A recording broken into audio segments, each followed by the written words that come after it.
Um, Thank you so much, sir, and it's an honor and privilege to have you in front of us. My question stems from the previous question, which was on the election date.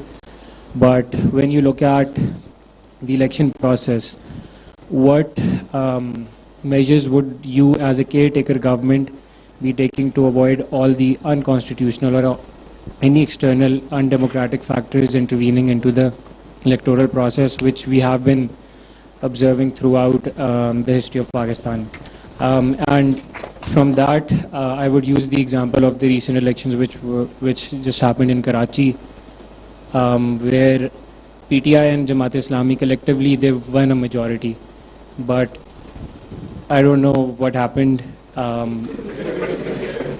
सारे लोग मई की मजम्मत करते हैं, लेकिन PTI वाले सारे गायब हो गए मेयर चूज करने से पहले, और करते कराते इवेंचुअली आई थिंक पीपी का ही चेयर बना था, पीपी का एक चेयरमैन मेयर इलेक्ट हुआ था. I see this happening on a large scale as well, and yeah, you as a caretaker government, I think, can have an impact on regulating the election commissioner. So over to you.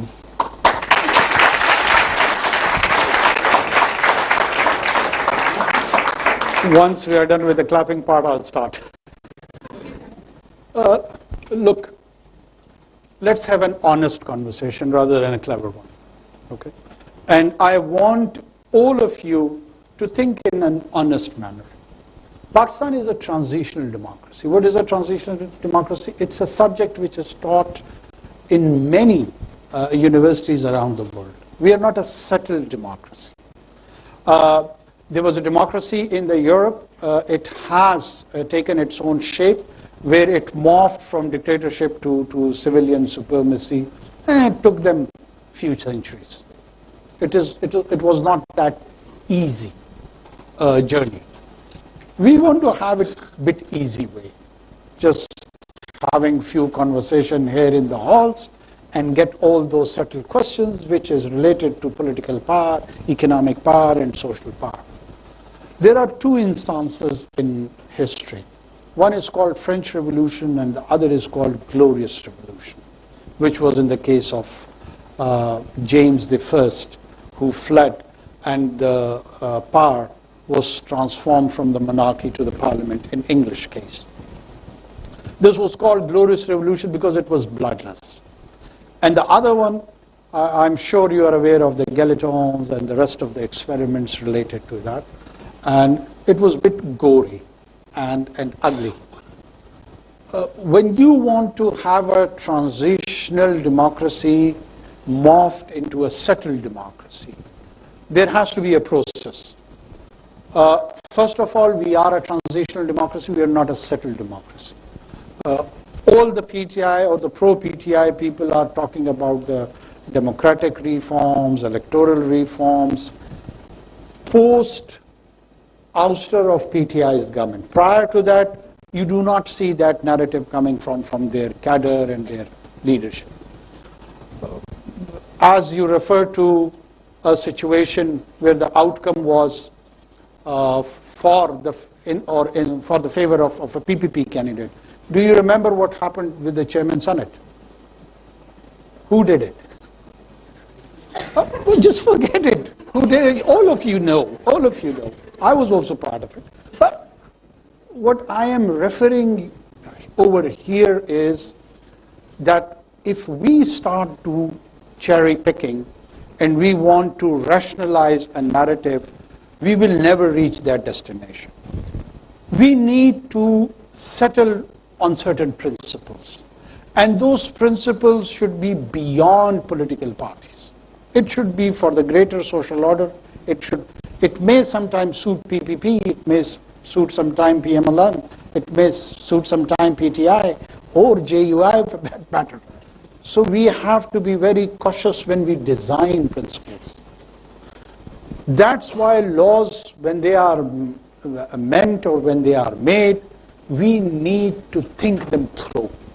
Unfortunately, what happens in the parliament, I've been part of the parliament, that the different leadership of different political parties, they agree on it, and they pass it on to their members, and we are just there to sign and put our thumbs on that. No one discusses the law either on the floor of the parliament or outside the parliament or even in media.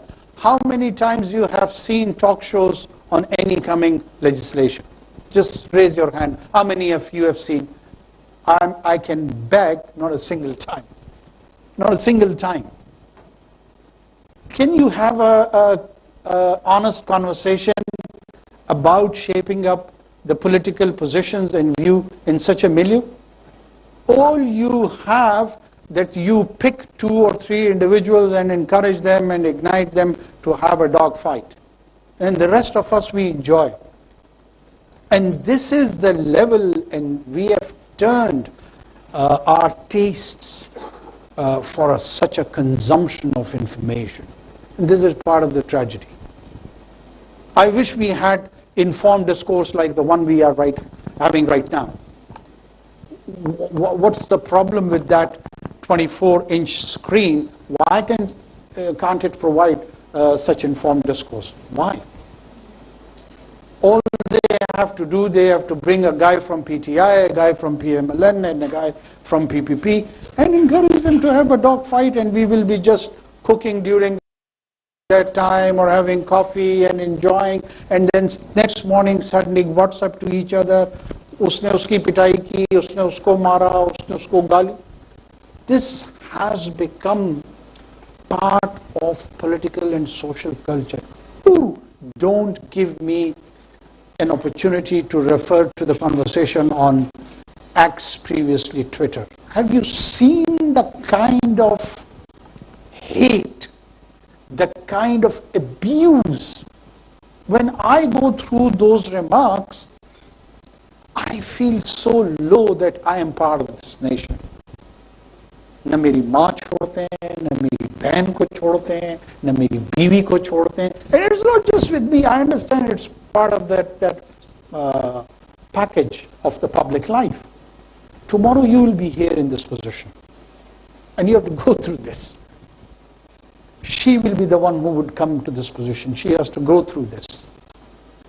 Think about it. We're all human beings.